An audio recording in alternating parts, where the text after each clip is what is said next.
Alam niyo minsan yung pagtatrabaho sa ibang bansa, napakalaking sakripisyo niyan. Kahit hindi niya alam yung mangyayari sa kanya doon.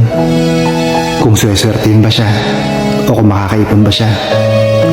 Kung matutupad ba yung mga pangarap niya para sa pamilya niya at para sa sarili niya. Alam niyo, sumugal yan.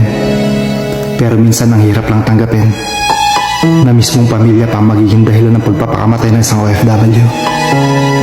Alam niyo, marami sa aming mga OFW, umiiyak na lang kami kapag hindi namin ibibigay mga gusto niyo.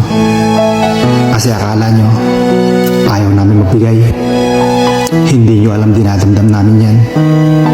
Kapag masama ang loob niyo sa amin, umiiyak na lang kami. Lagi niyong tatandaan, kaming mga OFW walang karamay sa abroad. At kayong mga kamag-anak namin sa Pilipinas, ang nagiging lakas namin para magpatuloy. Sana lagi niyong tatandaan yan.